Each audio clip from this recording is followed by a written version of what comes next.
अस्सलाम वालेकुम दोस्तों, मैं हूँ वदूद सईद और आपसे मुखातिब हूँ अल अहमद फार्म कराची से। अच्छा जी, अब ब्रीडिंग सीज़न तो शुरू हो चुका है और इसके साथ साथ जो हमारे फार्मर हजरात ने मार्च में बकरियाँ क्रॉस कराई थी उनकी डिलीवरी का टाइम भी शुरू हो गया है। तो कुछ चीज़ें जो हैं वो डिलीवरी से पहले की होती हैं देखने की और कुछ होती हैं डिलीवरी के बाद। तो जो 4 पॉइंट्स हैं जो आपने डिलीवरी से पहले देखने के हैं वो आपको मैं बता दूं। नंबर 1 तो ये है कि जब 45 दिन रह जाएं तो आपने बकरी का अच्छा ख्याल करना है ग़िज़ा का उसकी, और उसको वंडा अच्छा देना है ताकि उसमें और बच्चों में दोनों में ताकत रहे। नंबर 2, आपने 7 दिन जब रह जाएं तो इसको ईटीवी का टीका लगाना है। नंबर 3, आपने इसकी ग़िज़ा में जो है वो घी का इस्तेमाल करना है ताकि इसमें ताकत रहे और डिलीवरी में आसानी हो। नंबर 4, जब सीज़न शुरू हो जाए तो आपने अपने स्टाफ को अलर्ट रखना है ताकि वो बकरियों पे नज़र रखें कि कौन सी बकरी बच्चा देने वाली है, ताकि कोई बकरी ऐसी ना रह जाए कि जिसमें अनअटेंडेंट कोई बच्चा पैदा हो जाए और इसमें मोर्टेलिटी के रेशो बढ़ जाते हैं। अगर कोई वहाँ मौजूद ना हो तो इसमें बहुत चांसेस होते हैं कि बकरी का बच्चा अगर 2 दिए तो एक मर जाए या दोनों मर जाए। हमारे फार्म पे भी ऐसा होता था कि रात के टाइम पे अगर कोई बकरी बच्चा दे देती थी और स्टाफ में कोई वहाँ नहीं मौजूद होता था, सो रहे होते थे, तो सुबह हमें पता चलता था कि जी रात में बकरी ने बच्चा दिया और एक मर गया या दोनों मर गए। तो इस बात का ख्याल रखें कि आपका स्टाफ हमेशा चौकन्ना रहे और वहाँ पे डिलीवरी टाइम पे वहाँ मौजूद हो, क्योंकि उस वक्त बच्चों को बहुत ज़रूरत होती है उनकी सफाई की, नाक की अच्छी तरह सफाई हो जाती है तो फिर उनके जो है वो मोर्टेलिटी के चांसेस कम हो जाते हैं। अच्छा, इसके बाद जब हम आ जाते हैं बकरे की देखभाल, बच्चे की देखभाल के ऊपर। बच्चों की देखभाल आपने किस तरह से करनी है? सबसे पहले तो जी जब बच्चा पैदा हो तो इसको उल्टा करना है, उसको उल्टा करके अच्छी तरह से इसका पेट की सफाई करनी है, नाक और मुंह की सफाई करनी है कि जो कोई भी फाजिल मादा या रतूबत कोई भी अंदर रह गई है तो उसको वो क्लियर हो जाए, इसके सांस की नाली अच्छी तरह क्लियर हो जाए। जब आप अच्छी तरह तसल्ली कर लें कि अब इसके मुंह में और सांस की नाली में कोई ऐसी चीज़ नहीं रह गई तो आप बच्चे को नीचे एक साफ़ सुथरी जगह पे बिठा दें, लिटा दें। इसके बाद जो है वो आपने बच्चे को चीनी का पानी ड्रॉपर के साथ पिलाना है। इससे इसके पेट की फ्लशिंग हो जाती है, पेट साफ़ हो जाता है और आधे घंटे के अंदर अंदर आपने बकरी का दूध इसको अच्छी तरीके से पिलाना है पेट भर के।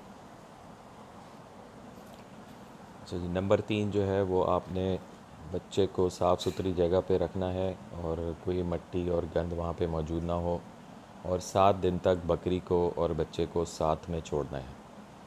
और जब आप शुरू में आप पहला दूध पिलाते हैं तो ख़ुद अपने हाथ से उसको पिलाते हैं, उसके बाद जो है फिर आप बच्चे इस काबिल हो जाते हैं, खड़े होने के काबिल हो जाते हैं तो आहिस्ता आहिस्ता फिर वो ख़ुद पीना शुरू हो जाते हैं। 7 दिन इनको साथ छोड़ने का मकसद ये है कि बकरी जो है वो बच्चों से मानूस हो जाए। अक्सर ये होता है कि अगर आप पहले दूसरे दिन बच्चों को अलग कर देते हैं, बकरी को अलग जगह बांध देते हैं तो फिर बकरियां बच्चों को नहीं उठाती। तो इसलिए 7 दिन तक आप इनको साथ छोड़ें और वो अपनी मर्ज़ी से दूध पिएँ बच्चे। इसके बाद आपने जब 3 दिन गुज़र जाएँ तो आपने बच्चों को 2 सीसी ऑक्सी टेट्रासाइक्लिन, ये एक इंजेक्शन है, ये लेकर आएँ और इसमें 2 सीसी आपने बच्चों को मुंह से पिलाना है।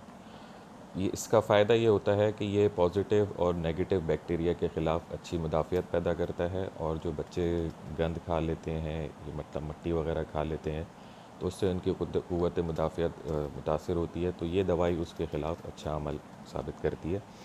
तो आप ये दवाई पिलाएँ और इसके बाद जो है फिर आपने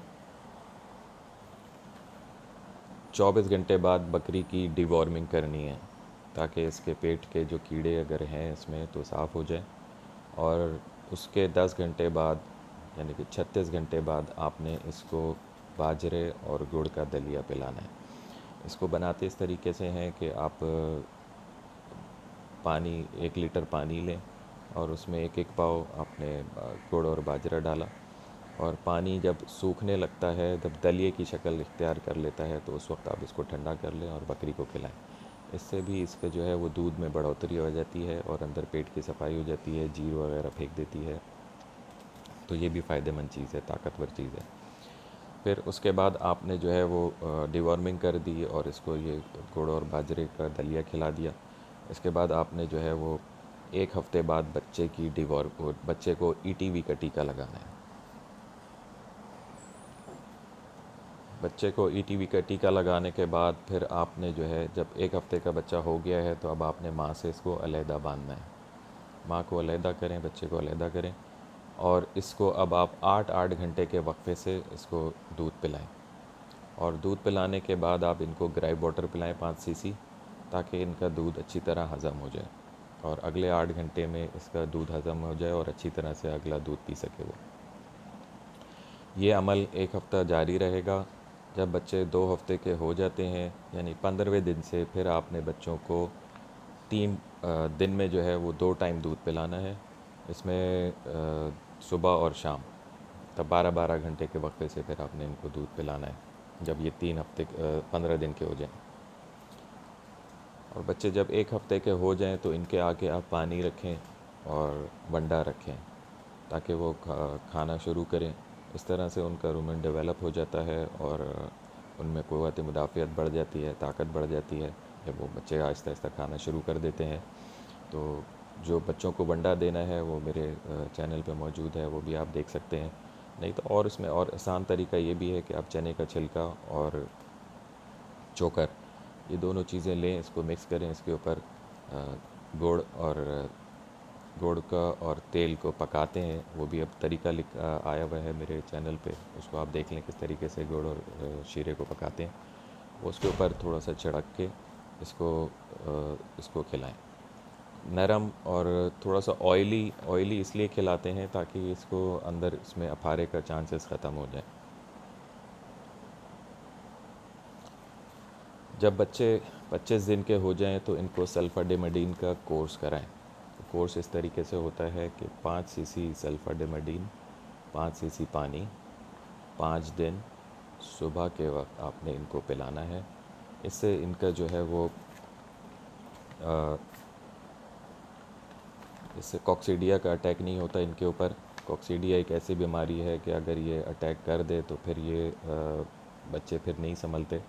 इनका जो है वो बढ़ोतरी रुक जाती है और फिर इनको संभालना बहुत मुश्किल होता है। फिर जब बच्चे 1 माह के हो जाएं तो आपने इनकी डिवॉर्मिंग करनी है। और डिवॉर्मिंग में आपने हमेशा 1 दफ़ा आपने एल्बेंडाज़ोल इस्तेमाल करें और दूसरी दफ़ा जो है वो आप प्रोविन इस्तेमाल करें।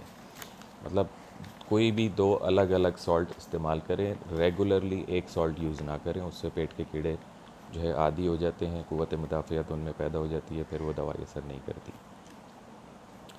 फिर जब आपने डिवॉर्मिंग कर दी बच्चों की, तो उसके 10 दिन बाद इनको जिल्द के टीके लगाएं, आइवरमेक्टिन का लगाएं या कोई भी ऐसा जिल्द के टीका लगाएं। और फिर ये अमल जो है इनका 6 महीने तक इसी तरह से रिपीट होता रहेगा, हर महीने इस तरह से कि मिसाल के तौर पे 20 तारीख को आपने इनको पेट के कीड़ों की दवाई पिलाई है, तो 30 तारीख को आप इनको जिल्द के कीड़ों की आप इंजेक्शन लगाएं। इससे ये मुख्तलिफ़ बीमारियों से बचे रहते हैं और इनकी ग्रोथ अच्छी होती है।